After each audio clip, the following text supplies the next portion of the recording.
Hi, this is Rosemary Miscali from Drive Electric Long Island. I chair the Education and Outreach Committee. Welcome to our webinar, Plug into Savings, the Smart Case for Used EVs. Drive Electric Long Island is a coalition of electric vehicle stakeholders led by Bill Green Long Island, dedicated to encouraging the adoption of electric vehicles and charging station infrastructure. Our stakeholders include municipalities, universities, companies, all working together to try to accelerate the adoption of electric vehicles to improve our air quality. You can learn more about Drive Electric Long Island at our website, driveelectriclongisland.org. Our webinar today will feature first, a state of EVs on Long Island, second, the used EV marketplace by Stephanie Valdez-Streety. Stephanie is the Director of Industry Insights at Cox Automotive. And then The Smart Case for a Used EV by Ralph Infantino, who is the Education Outreach Coordinator for Drive Electric Long Island. Long Island is a leader in electric vehicle adoption in New York State. New York State ended 2025 with 322,000 EVs on the road, and Long Island had 23% of them at 87,304 at the end of 2025. And that's only having 15% of the state's population.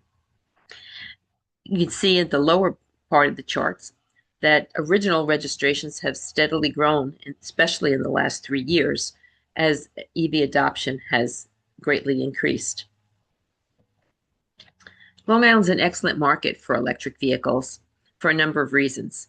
First, 82% of our homes are single-family homes, making it very convenient and inexpensive to charge.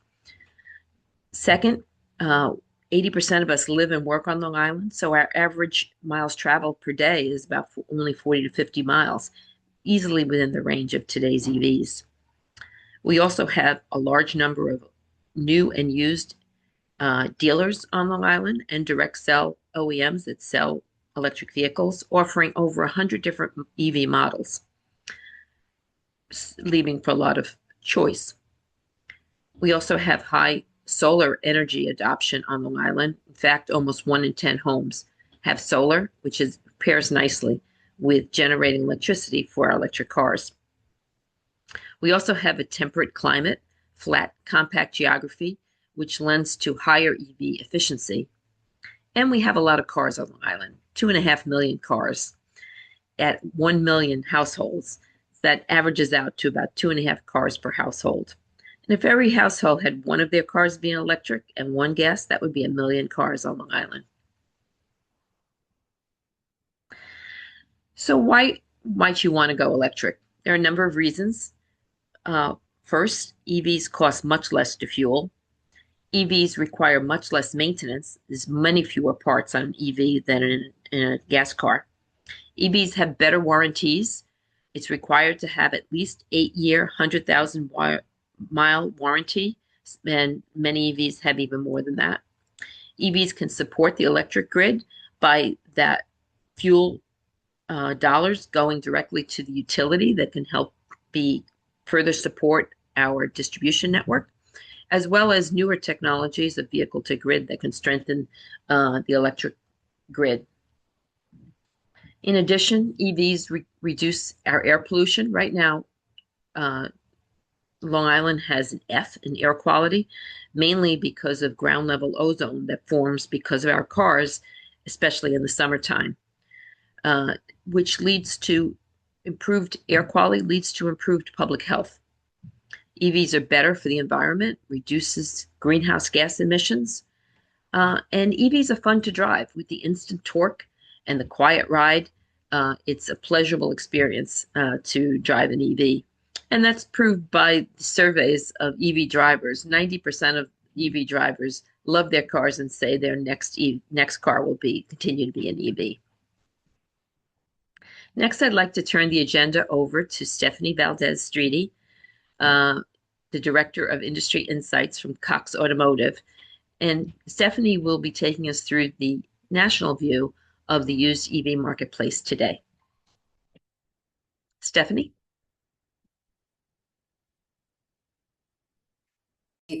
One of the top barriers is price. But when you think about the used market, that's where that barrier is starting to get eliminated. So if you go to the next slide, just want to start talking about the used EV market. So with the Inflation Reduction Act, that was a very attractive selling tool for dealers and resonated with consumers because it really offered them an opportunity to reduce that overall price. And one thing that was really effective was the leasing, the commercial credit, because you were able to get a lower monthly payment. You didn't have to worry about depreciation, or if you're waiting for a new model or battery technology to improve. So we saw about 1.4 million EVs released from 2023 to 2025. So now all those EVs are going to be coming off lease. So we can really kind of plan, and the industry, dealers, manufacturers can kind of figure out what's going to be hitting each year. And so this chart just highlights how over time, the number of EVs is going to be increasing that are coming off lease. This year, we're expecting about 330,000 used EVs to become off lease, and probably a high percentage of those will enter the used retail market. And you can see the ICE is starting to decline. So this is just to show that before there was not a lot of options, right, for consumers to choose. There's going to be a lot more. It's not just Model Y, Model 3. We're going to see a lot of Hyundai vehicles, Kia, VW, Mach-E, Ford. And so consumers will have choice as well. So I think it's this perfect timing in the used EV market where there's this supply that's coming and there's price that's going to complement and resonate with consumers. So that's kind of the setup. And then on the next slide, I'll show you where the sales are at. So we don't have our June numbers yet, but we're forecasting for Q2 to reach close to 129,000 units. That's still a small share of the overall used market. It's less than 3%, but it's really watching that trajectory. And the slide I showed earlier just showed the number of off-lease vehicles coming. So that's only going to get more opportunity for that sales to grow. And on this chart, you can see how each quarter it's pretty much grown. It did take a dip when we had at the end of the year with the Inflation Reduction Act going away. I'm not sure how much that 4,000 instead of really impacted. Definitely see a dip in the sales. But looking from 2023, used EV sales have tripled.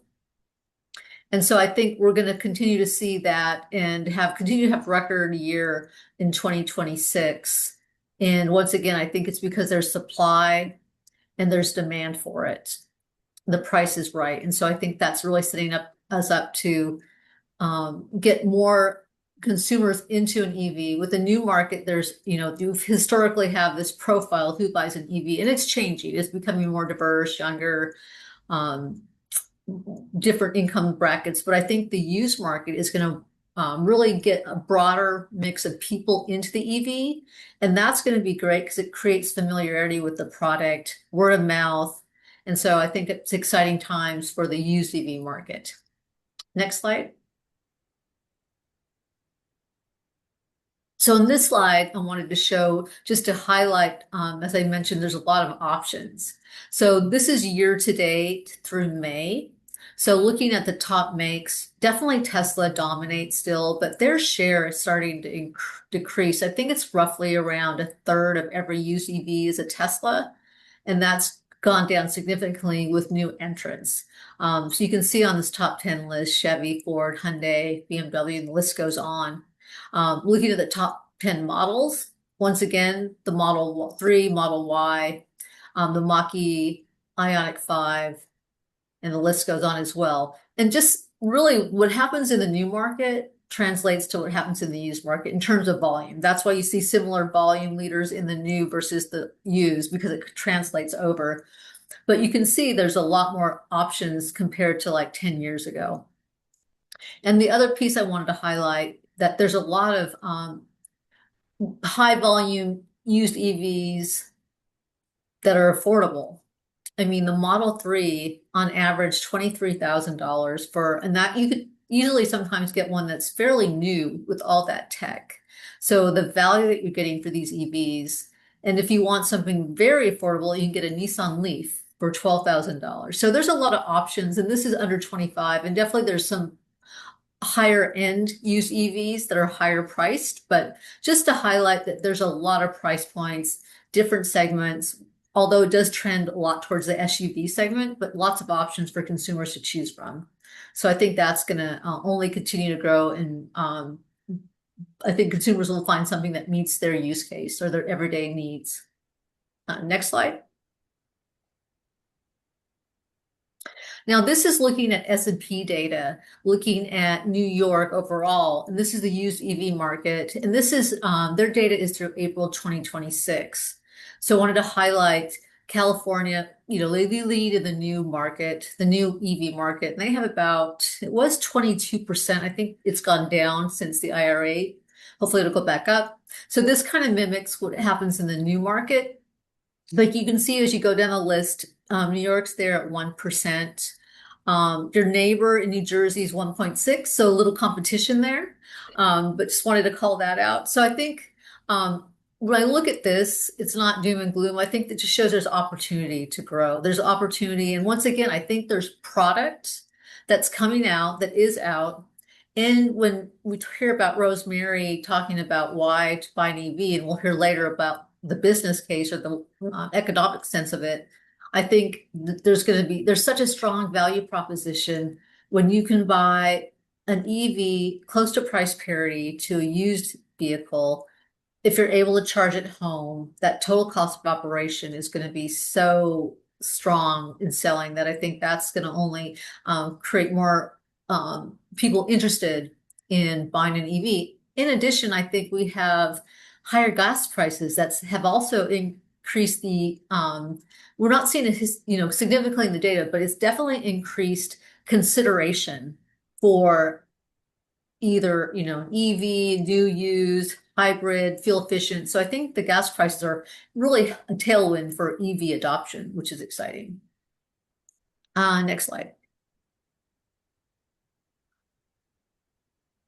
Okay, and this is S&P data too, and I did it by CBSA locations, and talking to Rosemary about this, we're looking at it could be, sometimes when you look at this, it's about the volume, the share. And so you can see here the Long Island, which is part of the New York, New Jersey city, CBSA, you guys are ranking number 2 in terms of adoption, which is close to a little bit 1.5.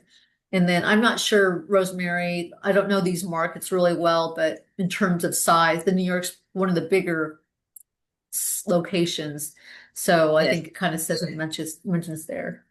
Yep. Okay, next slide.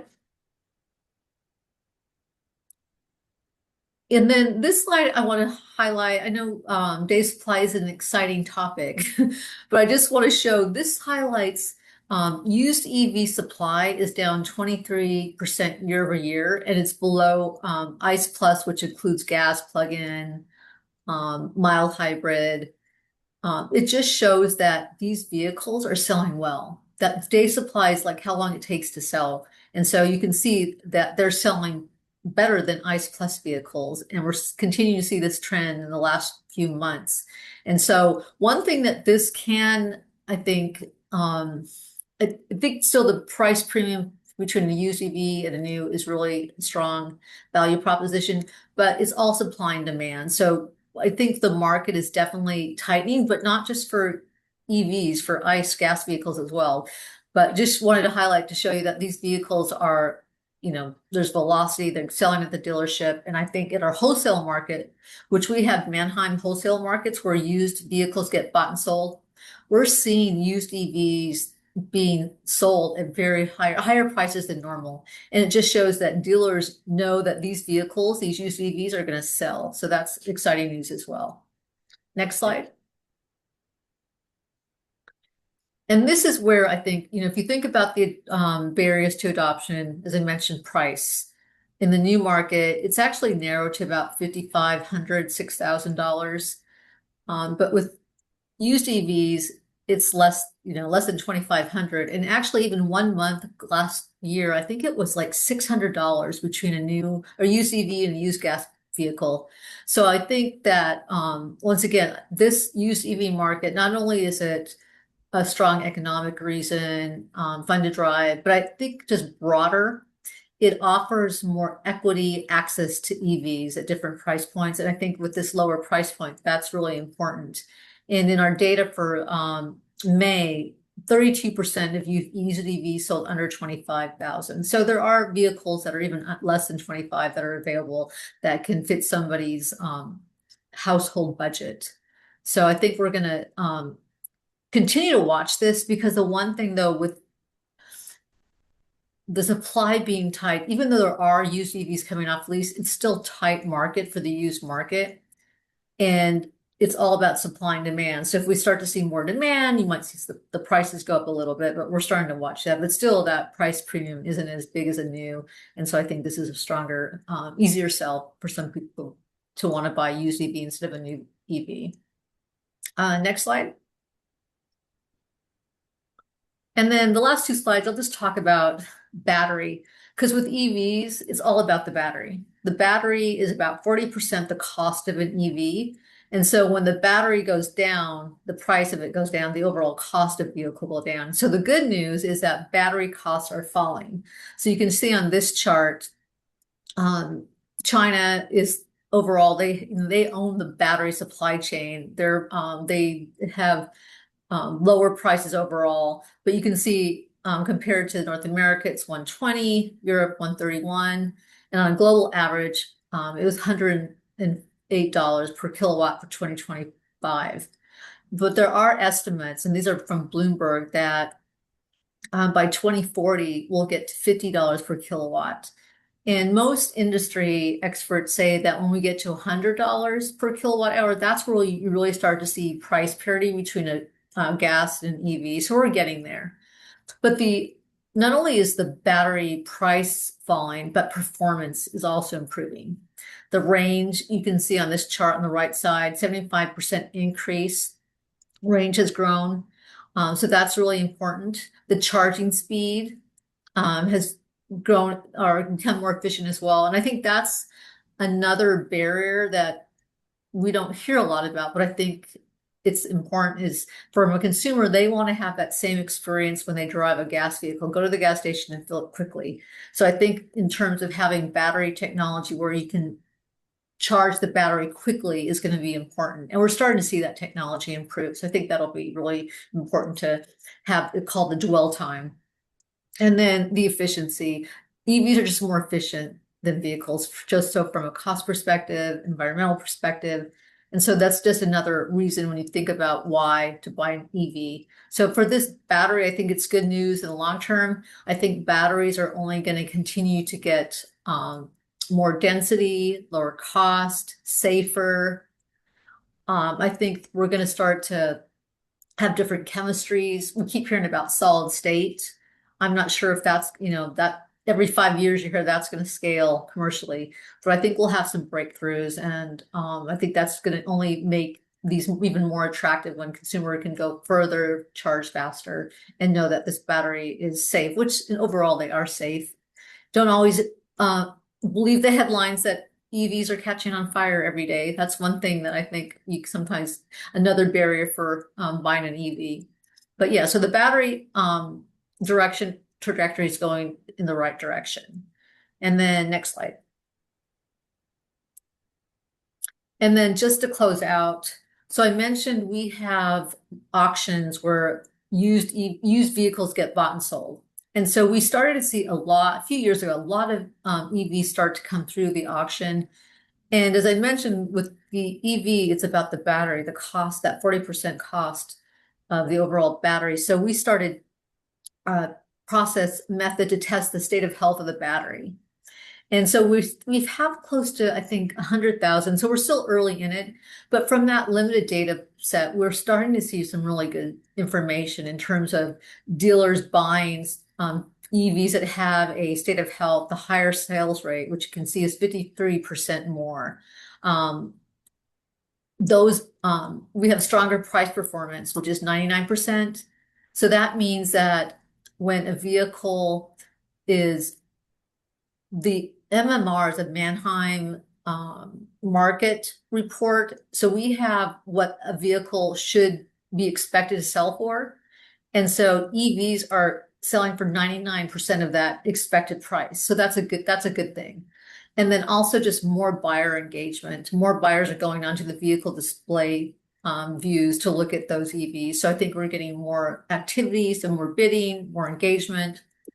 And overall, I think this is from like, I want to say like 9 years of data. The average state of health is 92%. And so that's really good. That means that these batteries, I mean, 70% is at the point where it can no longer be efficient in a vehicle. So I say all this to say that the batteries are good. They're only going to get better. And the other thing is that if you're getting a battery that's, as Rosemary mentioned, 8 to 10 years or 100,000 miles or less, there's still warranty.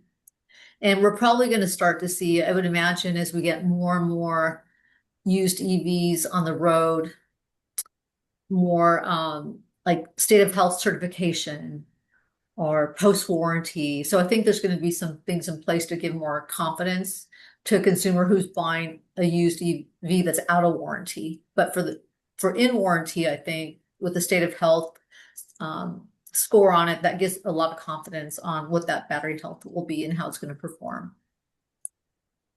And And I think Stephanie, that's I've heard talk of, what they're seeing in terms of the how little the batteries are degrading, that the cars are forecast now to outlast the car. The batteries looks to outlast the car itself.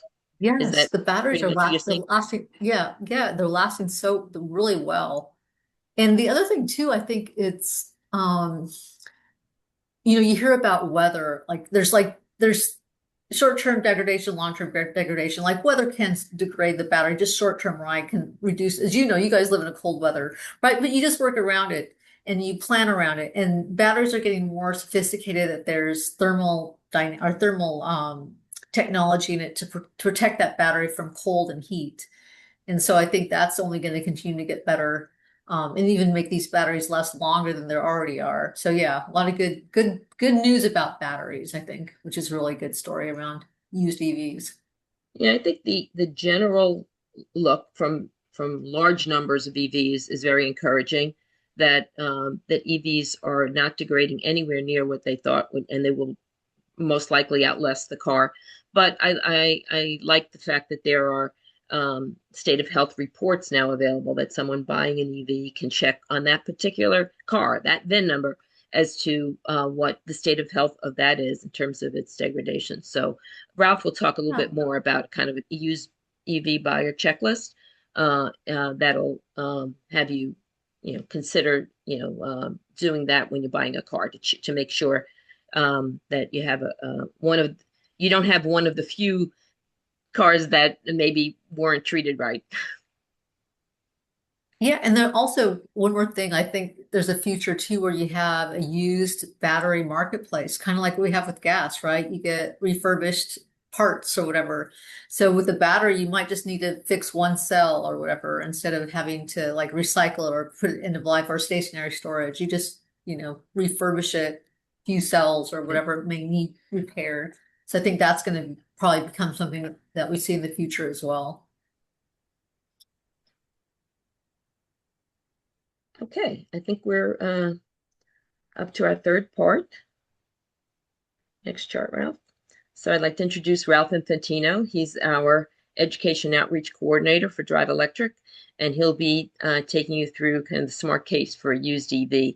We supplemental a lot of the libraries around Long Island conduct an EV 101 seminar that goes into a lot of more depth of basics.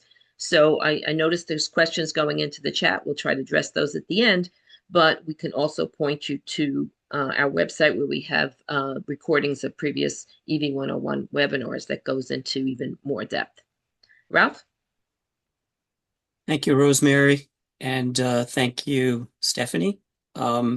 So I'd like to step back just a little bit since Rosemary was speaking about the basics, just to cover them in case people have some questions, get a little bit more familiarity about them. So let's just go into that. So first of all, let's make sure everybody understands that the basic three different types of EVs. Now there are some additional extended range EVs and some that blend, but the ones that are on the screen are the ones that are most common.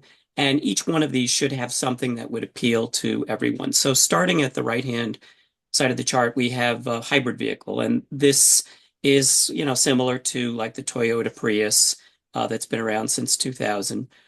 They use an electric motor to assist the gas-powered engine, but all of the energy ultimately comes from the gasoline. They don't take an external charge. Now, these vehicles, the batteries are charged both by the engine and also through energy recapture through regenerative braking. So the electric motor really assists in driving the vehicle where the gas engine is its least efficient. Think of starting from a stop or just kind of creeping along. So as a result, they can typically boost the fuel economy anywhere from like 20 to 35%. So, they're more efficient and less polluting in city driving or in heavy traffic. And, we have a lot of that on the island. And they're really the electric motors are able to move the car along at low speed, basically creeping along or getting it started for, a few minutes.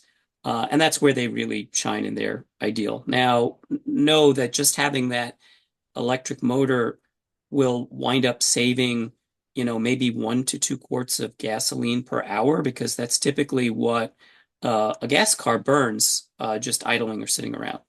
Now, in the middle, we have plug-in hybrids, which are very similar to electric, but they take an electric charge. They typically have a larger battery, stronger electric motors, and they both assist or completely drive the car on electric power up to highway speed.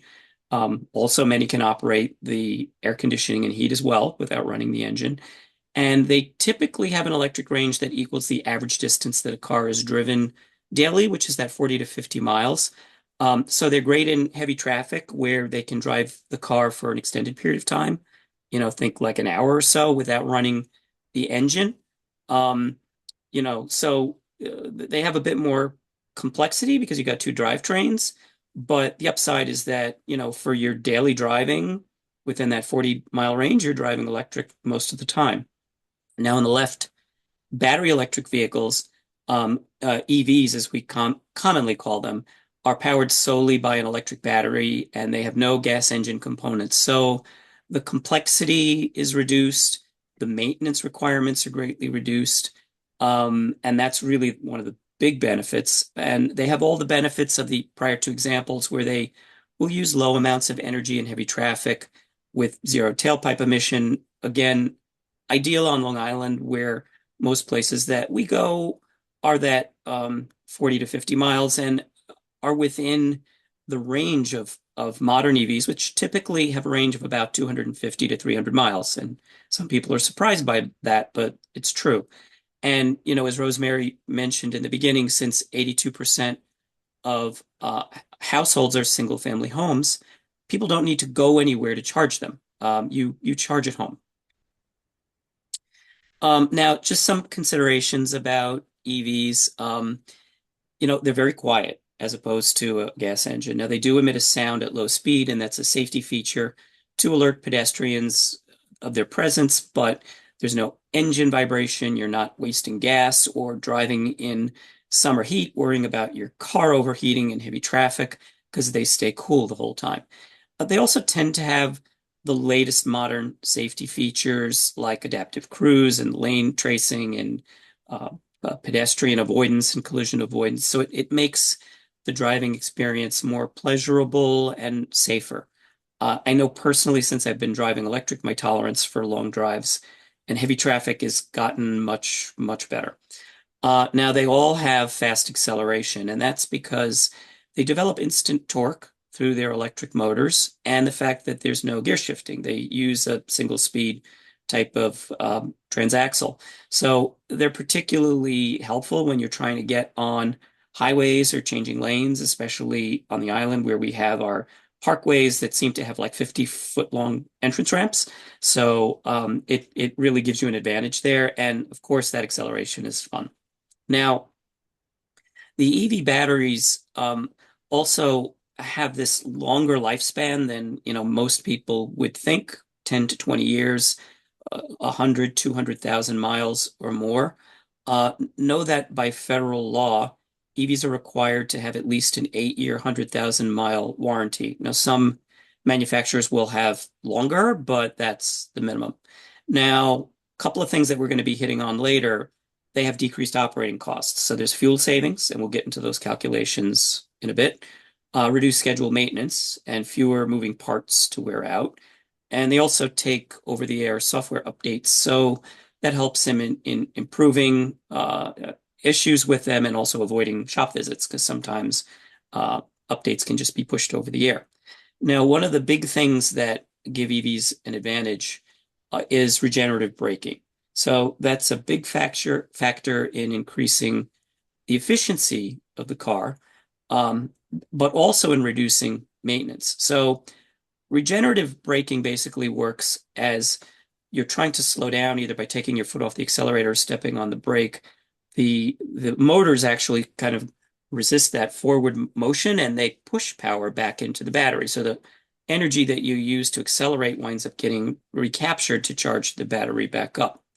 The other thing is it results in much less wear and tear on the brake pads. So EVs typically can go 100,000 miles without needing a brake replacement. And since brake jobs are a very expensive part of maintenance, it's also a big place where there's savings with an electric vehicle. There's also environmental benefits. There's a lot that can be said about it, but one of the things I like to stress is that you don't have emissions where the people are in populated areas. And I think that's one of the best things about them. They keep the air clean in the populated areas. All right, so let's just cover charging a little bit so that people have basic understanding of that. And the one message that I'd like to leave everybody with is that you're going to charge at home. Most people charge at home, and it's a lot like charging your phone. You plug it in at night, and it charges up while you sleep. It's the most convenient and the most economical way to charge your car by far. Now, there are different types of charging, and this can be a little confusing, but I hope this demystifies it. So there's what's called level 1, level 2, and DC fast charge. So simply put, level 1 is plugging it into your standard 120-volt wall outlet.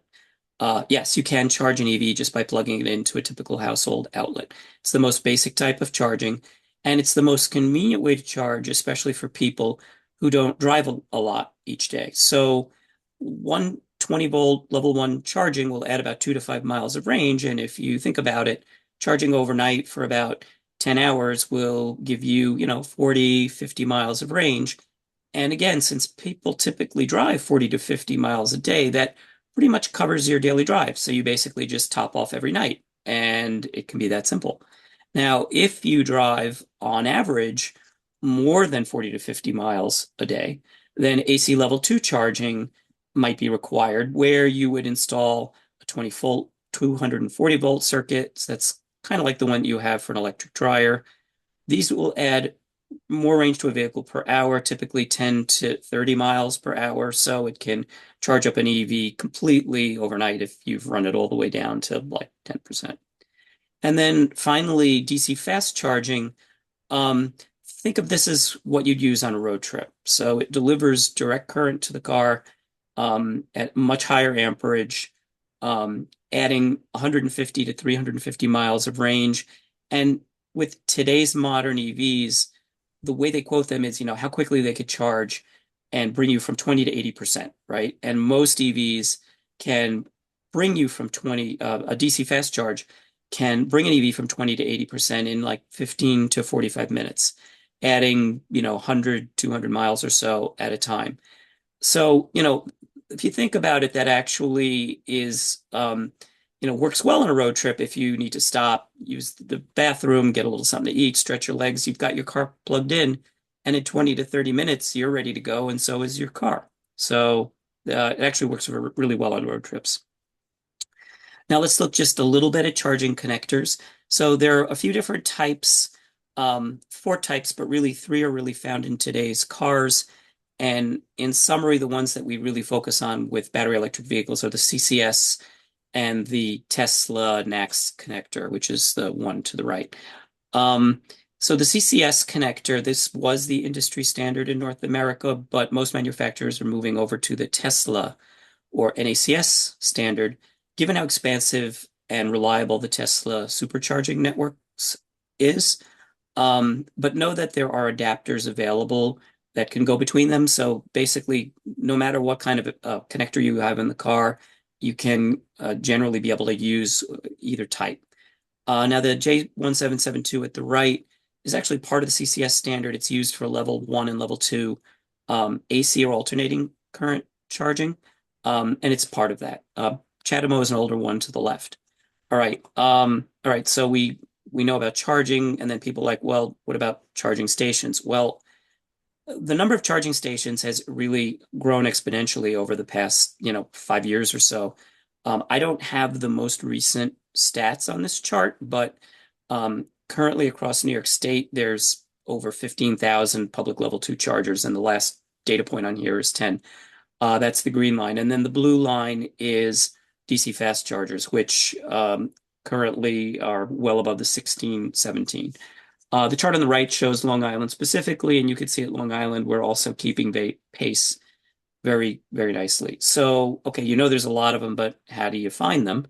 Well, in a nutshell, there's an app for that. So there are different charging station locator apps that you can use from Alternative Fuels Data Center, PlugShare, ChargeWay, ChargePoint, and these locators will give all the details you'd need to know, aside from GPS location, the charger type, level 1, 2, DC fast charge, the connector type, the payment type, whether they're in use.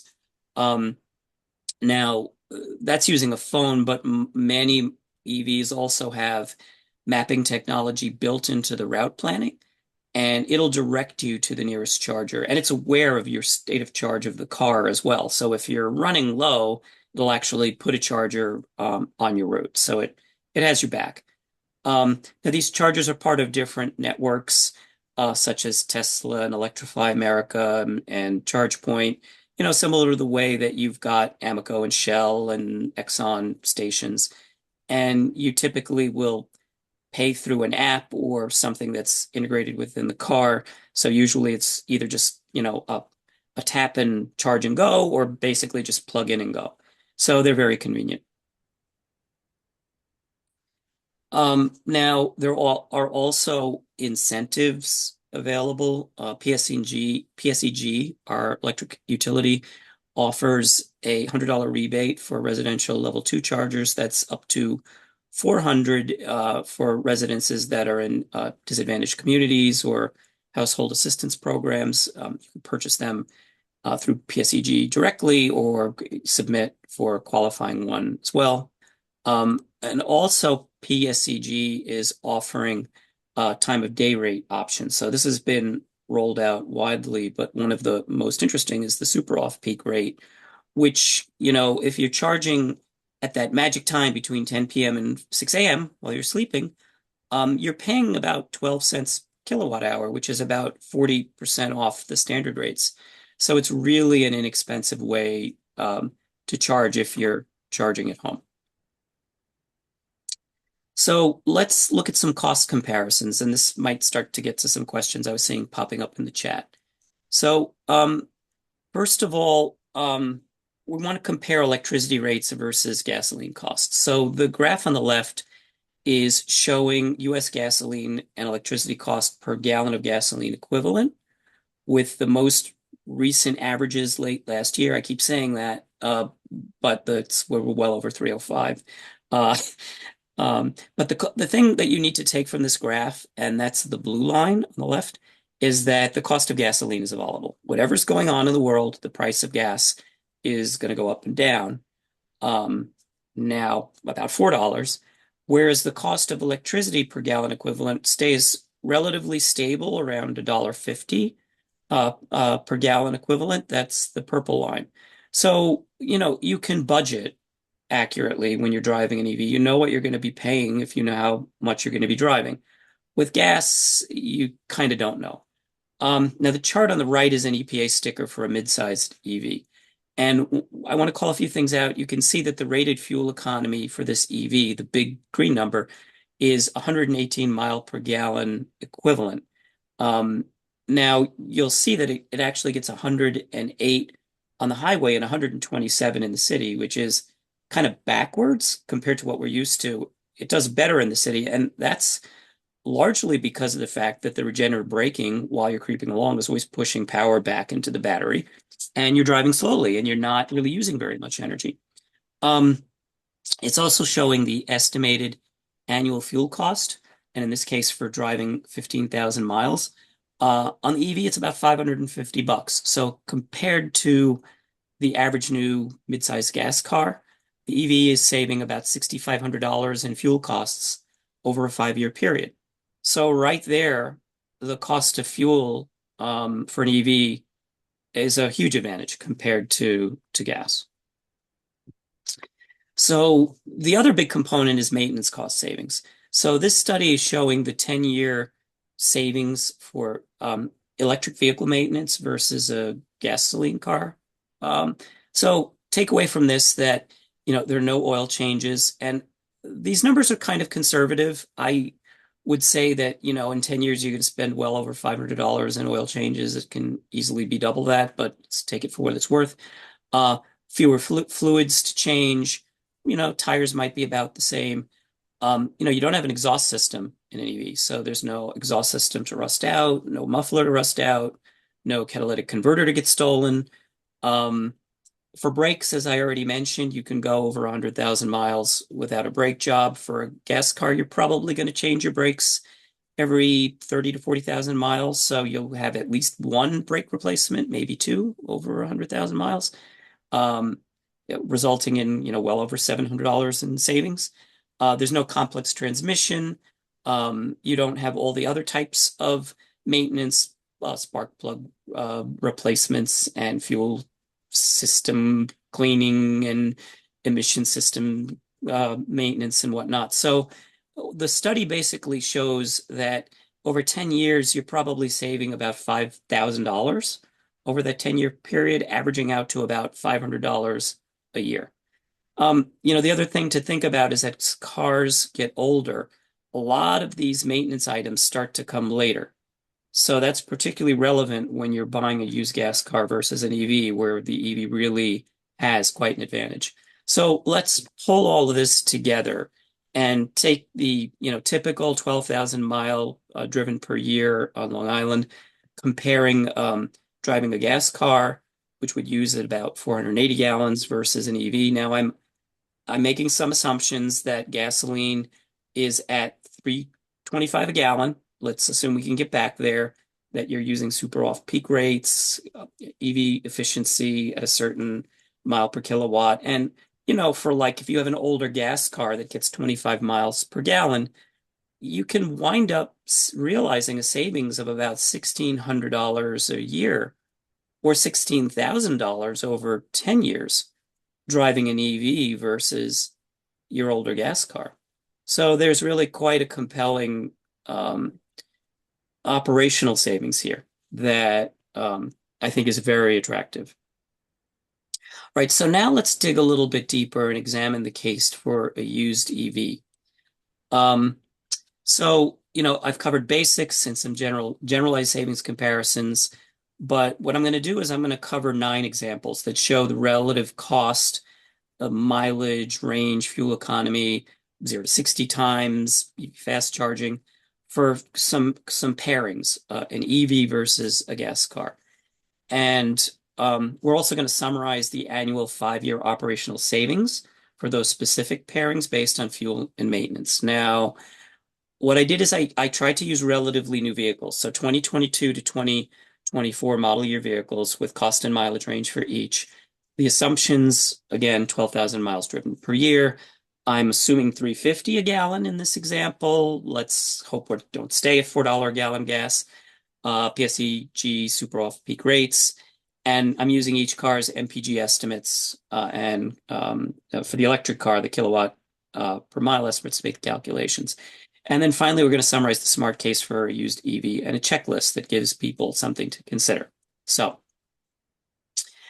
as Stephanie was saying, there's a lot of information that's beginning to point to parity in used EVs, but it's in the news.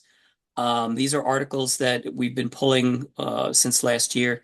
CNBC, this is actually quoting Stephanie, our guest speaker. The purchase price of the average used electric vehicle is nearly at parity with traditional gasoline-powered cars. Now, a large volume of electric vehicles are reaching the end of their lease term, so lease returns and trade-ins are boosting the supply of these used EVs, she quoted. New York Times, used battery-powered vehicles often sell for less than comparable gas cars, making them a good deal even before calculating savings in maintenance costs and fuel. Many people who bought EVs 3 or 4 years ago are now ready to trade them in for newer models. And many of these cars are new enough that they still have years of warranty coverage less, reducing consumer concerns about how long batteries will last. Recurrent, another article they released at the end of the year, last year. All is not equal, unequal footing in the used car market. Compared to used gas cars, used EVs stand out many counts. Pre-owned electric cars come with a warranty. They're low maintenance by design. They often feature modern tech. This is something that has been out there. If you haven't seen some of these articles, the stories are getting out. All right, so let's start looking at some of our first comparisons here, right? So I started out with one of the most economical cars, the Nissan Leaf. So all the electric car examples are on the left. The gas car examples are on the right, comparing it to the Nissan Sentra. So on the left, we've got pricing that is basically at parity, 14 to 22K. Again, these are 22 to 24-year models. If you go for an older model, you can get them for even less. Comparable mileage on these cars. You can see that the Leaf has lower range, the older model Leaf, and a 0-60 time of 6.5 to 7.4 seconds that still beats the Nissan Sentra. The Leaf can be a very inexpensive used car, especially if you get some of the earlier 62 kilowatt hour trims with low operating costs. And, I'd say it's a great second car, commuter car, because of its limited range and your daily round trip fits comfortably within that. Now, for a 5-year savings, even though we're comparing to a very fuel efficient Nissan Sentra, we're still seeing over 5 years, $5,400 in savings. So right there, great first example. So now let's look at something that's a little stronger, the Chevy Bolt versus the Honda Civic. Honda Civic is, a very well-selling car. In this example, we're looking at probably the best overall cost per mile, looking at the Chevy Bolt out of all of the examples. So the Bolt is also a budget EV with over 250 miles of range. The upfront prices are quite similar here, but the Bolt's energy cost per mile is significantly lower, even compared to the Civic, which is getting 33 to 36 miles per gallon. So you're still seeing great operational savings over 5 years of about $5,700 a year. So that's our second example of two great value compact EVs. So let's switch over to the midsize sedans. So here we're going to look at the Tesla Model 3 and the Toyota Camry.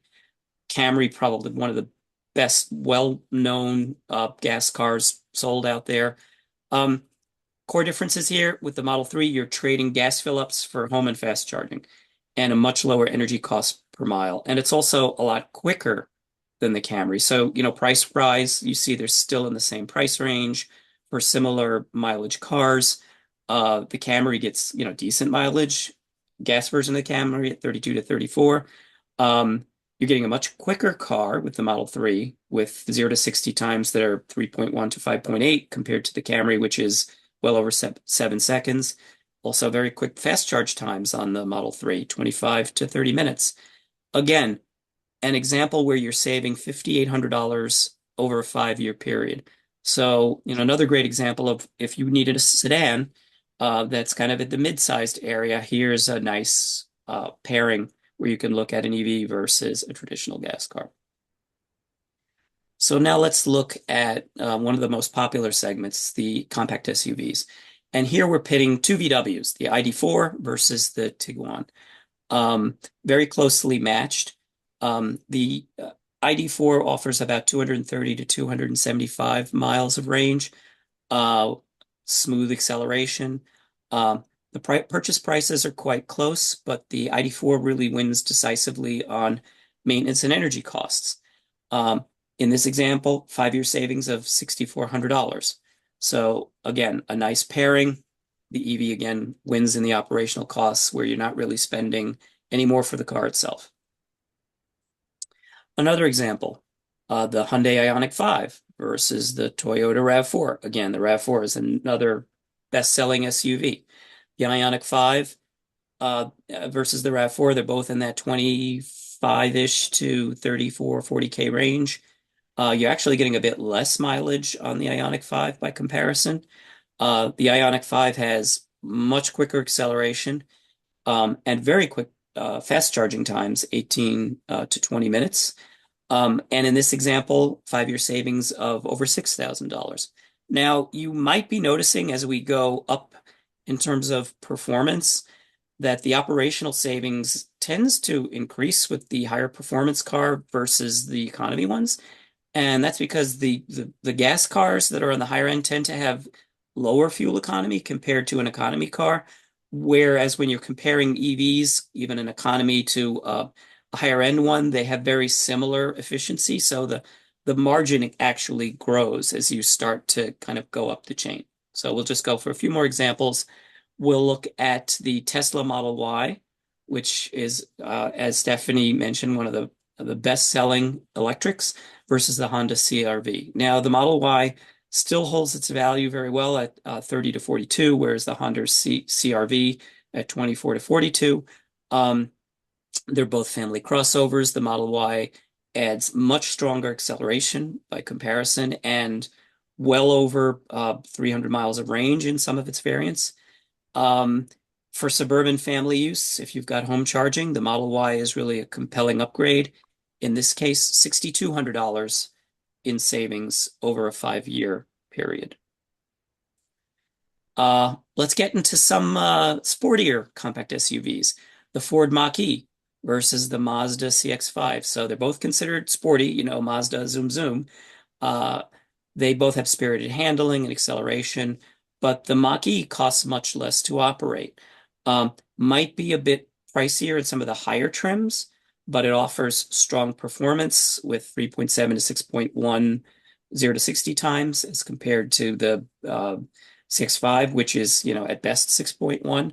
But in this example, you're seeing a 5-year savings of over $7,700 over 5 years.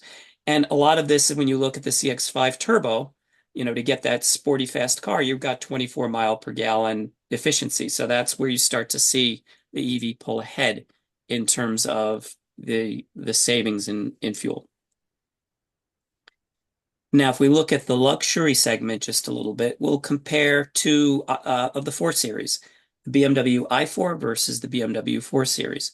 In this case, both are considered sporty luxury sedans, spirited handling, acceleration, but the 4 Series gas car has higher fuel costs. The i4 has strong efficiency for a luxury EV and is surprisingly competitive. The 4 Series gas car also the maintenance tends to be a bit more expensive. So if you're looking in this segment, you could see there's a compelling case here. And again, 5-year savings of about $6,500 over that period. And then finally, if we go to kind of the top end luxury sedans, the Tesla Model S versus a BMW 5 Series, they're both long distance luxury SUVs where the Model S offers 350 to 400 miles of range, instant torque, very quick acceleration. You're looking at 2 to 3 second accelerations here. Even though the BMW is pretty quick, the used prices overlap, but the EV's fuel savings, again, are large.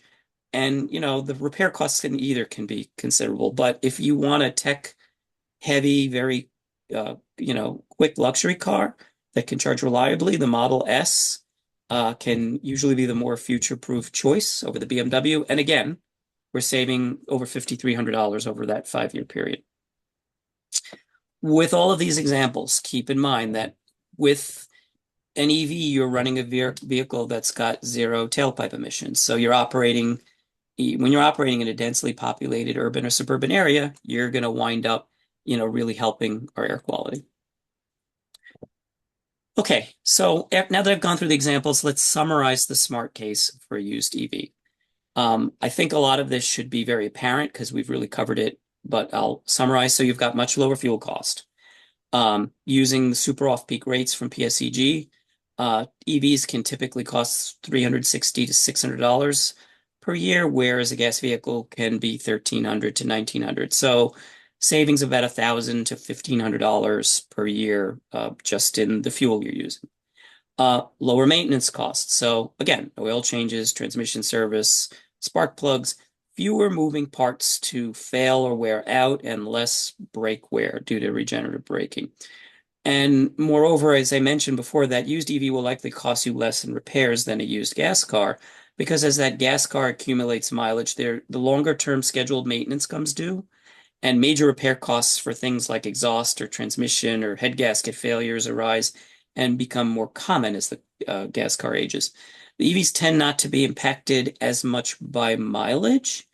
Really, it's how the battery is cared for that influences the longevity overall. Again, you've got longer brake life. That's one of the biggest regular maintenance costs during a car's life. And we've covered how you can, typically go over 100,000 miles without a brake job with an EV. You've got better used market pricing. Stephanie covered this exhaustively, but since the number of leased vehicles coming off lease is increasing the supply, and it'll remain so for quite a while, you're going to pay less. And you're getting newer tech for the same price as the older gas car, often with lower mileage and better feature. You're getting faster, smoother acceleration, as we saw from the examples. You're getting instant torque and faster acceleration, no gear shifting. Even that budget EV, if you remember the Bolt versus the Civic, the EV beat the Civic. Quieter ride, smooth acceleration, no engine noise. You've got linear response. It might not seem like much until you experience it. You need to take one for a test drive and you will see. And then I forgot to mention, you've got that convenience of charging at home, avoiding the gas lines and the gas stations, and waking up with basically a full battery or tank, if you want to think of it that way. And remember, you've got that predictable non-volatile energy cost of electric versus gas. And then finally, you've got that better warranty, that 8-year, 100,000-mile warranty that frequently also covers the powertrain, will still be active on a 3 to 5-year-old EV, whereas the gas car warranty would usually have expired by that point. You're also getting a little future proofing here. I've not really covered it, but globally, EV adoption rates are much higher than they are in the US. And eventually the US is going to catch up. So when you're going with an EV, you're going with something that is really going to be caught up with what is going to be the future of automotive transportation. Again, here's just another study from Recurrent, and this agrees with what Stephanie's already covered about EV battery replacements. The rates are low. This is a Recurrent study from November 2025. And in essence, they found that of all EVs, under 4% have been replaced, including cars that are over 10 years old.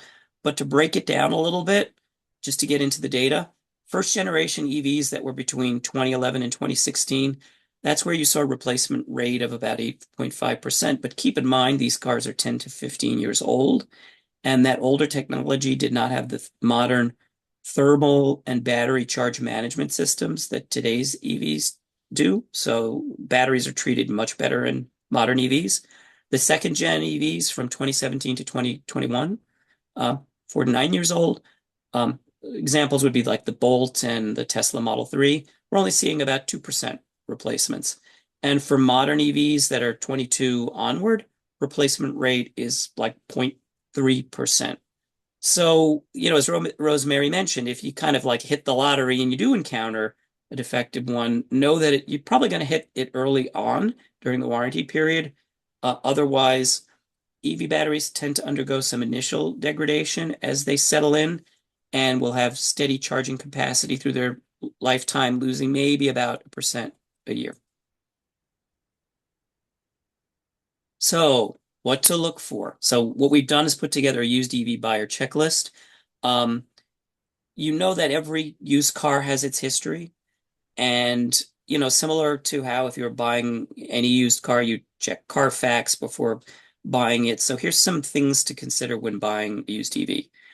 Some of these are a little different from what you'd look for a gas car. So let's cover them quickly. So first of all, battery health. So you want to check on the state of health. You can ask for a diagnostic report showing remaining battery capacity. Often the dealer has apps like LeafSpy or TeslaFi, or there are some OBD2 tools that are available as kind of a benchmark. I'd say normal degradation of maybe 5 to 10% loss after 3 to 5 years could be expected, but if you're seeing more than 15%, that might signal heavier use of fast charging or thermal management, so you might want to watch out for that one. Know that heat is harder on battery health. In general, cold conditions don't really affect the health, they just temporarily have an impact to range. You also might want to avoid cars with replaced or repaired packs unless there's clear documentation that the warranty coverage has transferred as well. Charging history. So frequent DC fast charging can accelerate battery wear. And fortunately, the battery management system records charging history, and some manufacturers' diagnostic tools can actually read that history out. So you might want to check that or ask how often the car was fast charged versus home charging, level 1, level 2. And you want to look for consistent charging patterns. If they're always charging it up to 100%, that can shorten battery life. EV batteries tend to stay maximally or minimally charged, tend to age a bit faster than those that are maintained in that 20 to 80% sweet spot. And again, EV batteries tend not to be impacted as much by mileage. The battery charging patterns have a greater influence on their longevity. Warranty status. So most EVs do have that 8-year, 100,000-mile warranty. Confirm the in-service date and the mileage to see how much of it remains, and check that it transfers over, and check what it covers. Some cover just the battery. Others will cover the full charging and drive system. And again, that warranty usually does transfer over. You might want to do a range verification test to compare the current real world range to the original EPA rating. So, a 250-mile range EV that now gets 210 is probably fine. If it's getting 170, that might indicate that there's something going on with the battery. So absolutely do that. Also look at the charging compatibility and capability. What I would say is know your driving habits and prepare to have that level 2 charger installed if you're consistently driving more than 40 to 50 miles on average daily. Even if you do an occasional during the week 60, 70-mile trip, you'll catch up over the weekend. So you can even get away with that. Rosemary has been charging on a level 1 charger for over 47,000 miles. I'm charging on a level 1 charger. It is doable. You also might want to check on the charger, the type of port, and if you've already got a charger, make sure it's compatible. Again, remember that there are adapters, they work as well. And you might want to make sure that the onboard charger AC charging speed is 6.6 kilowatt or higher to have reasonable level home 2 charging. Almost all modern EVs have that or better. Some are 10 or 19 kilowatt. Look at general conditions similar to any car. Look at tires and brakes.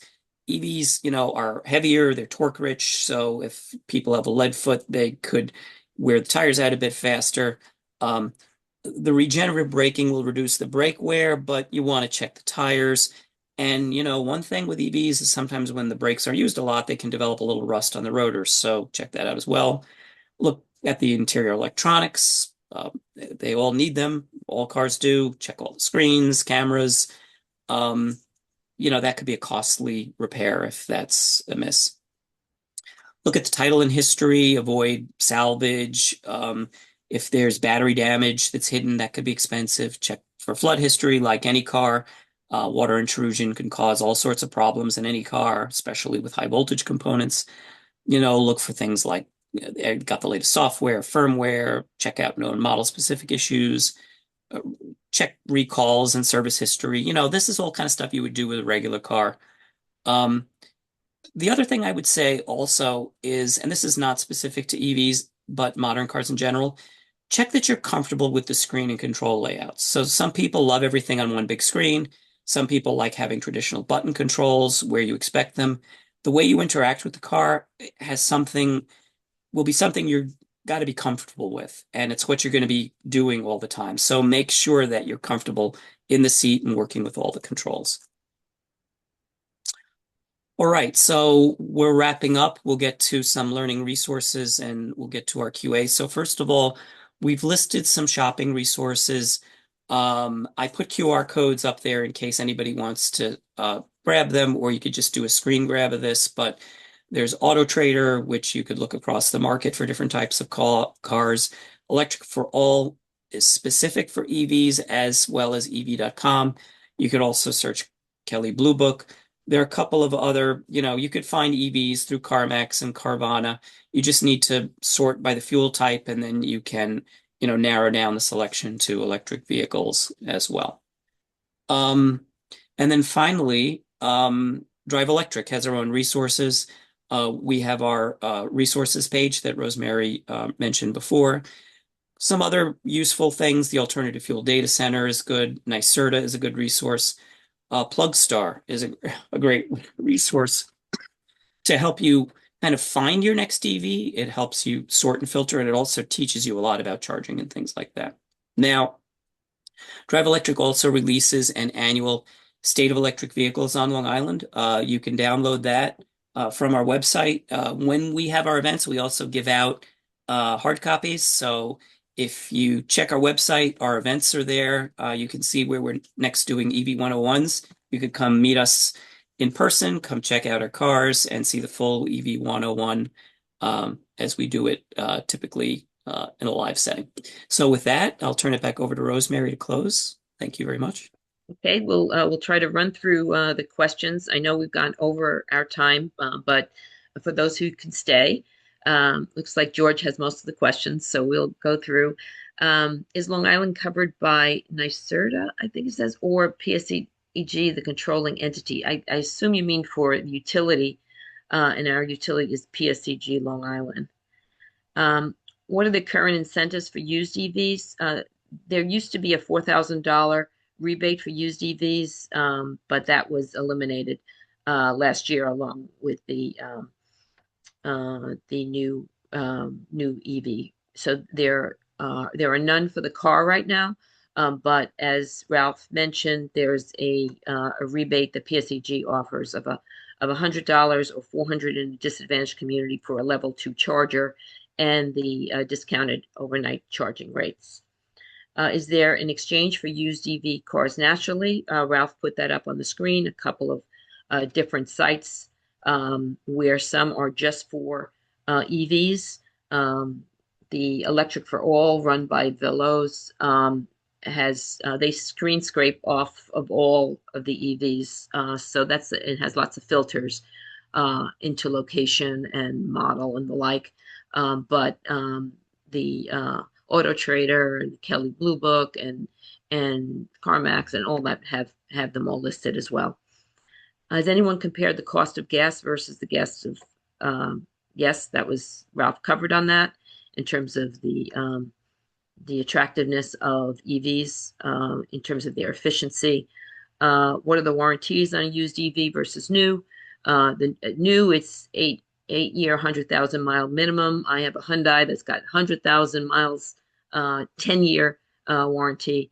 And so you want to look at, is it just covering the battery or the powertrain as well, which, given an EV has so many fewer parts than an ICE car. If it's covering the powertrain, it's mostly covering everything, except, of course, the electronics. And then the used one, you just want to make sure that the particular model you're looking at is transferring over to the new owner. We believe most of them are, but just want to double check that. Is there comparative on a gas car at 400 a month versus, I think the case studies that Ralph went through is probably more than you ever cared to see, but of all different price points. And the the financing of your purchase would indicate what the cost per month is for it. We're starting to see some dealers experimenting with leasing used EVs. That would be interesting in my regard because then they can put some residual value to it. But to this point, it's mostly a purchase with the financing, and then you could work in what your monthly savings are on fuel and maintenance, which, as you saw from the examples, is very significant, especially when you're buying a used car, because a new gas car, you're under warranty. Anything goes wrong, you take it into that. But as soon as that warranty ends, that's why the commercials we're seeing on and on about used car warranty. Warranty things are so popular in there because the cost of some of those things that can go wrong are quite expensive in a gas car. What's the average cost of the battery to replace? On Stephanie's chart of the cost per kilowatt hour, it's down at 114 or so per kilowatt hour. But I think the more important thing to look at is Ralph's chart that had the replacement rate. There's two things that can happen with your battery. One is the battery could die completely. That would typically be some kind of manufacturing fault that showed up quickly and is covered by warranty. The other thing that happens is that they degrade slowly over time. In the beginning, the projections in terms of what was done in the lab was showing stronger, more perceived degradation. But that was because they were taking it from 100 to 0 and then back up to 0. And that's not the way people do it. They tend to either top off or keep it in slower ranges. So what they're finding is that the degradation, it goes off, as Ralph said, a little bit in the beginning, but then it starts to really flatten out. And, so you more than likely would not replace the battery. You would just have a little less range. So as long as the range you're buying fits your use case, you're fine in that case. But the cost to replace it would depend on the size of the battery, and you would typically, that would be something under warranty. What are the issues related to battery disposal? Batteries are actually very valuable. The components in the batteries can be used either for other applications such as energy storage, or they can be broken into its components and used, reused, or it could be smelted down to its critical minerals. Some of the recycling initiatives out there now is tough to get started because the batteries are lasting longer than they thought. So they're not getting tons of batteries to recycle. But recycling works when the components are valuable. And in this case, they are. And then your last is if you use a charging station, is there an upcharge for the kilowatts? There are some charging stations like in a hotel or some shopping centers that offer free charging to try to entice you to come to shop at that location or come to that hotel. Typically, though, the DC fast chargers you'd see on the corridors or the like have a cost per kilowatt charge associated with it that varies. Just like if you're trying to buy gas on the road, it's going to be more than the gas station around the corner. But on Long Island, with 82% single family homes, 90 to 95% of your charging will be at home overnight. And now almost everybody on Long Island is on the time of day rates unless you selected to not be on it. So you'll be spending about 14 cents a kilowatt hour from 10 at night to 6 in the morning.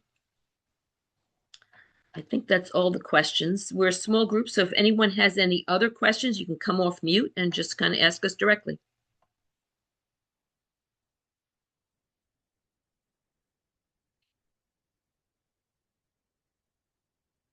Okay. All right. Well, thank you again for coming. I realized I had a little problem with my recording, and luckily I started recording properly. When Stephanie came on, I will re-record my little front section, and it will take a little longer to get the full recording out to you, but I will get that out to everyone. Thank you, Stephanie, very much for joining us today and giving us Thank your you. insights on the used market. We really appreciate it. Thank Thank you, you. Ralph, for your presentation. This was the first in pulling all this information on used EVs, and you did a great job. Thank you very much. All right. Thank you. All right. Thanks, everyone. Great All right. day, Thank you. everyone. Bye-bye. Bye.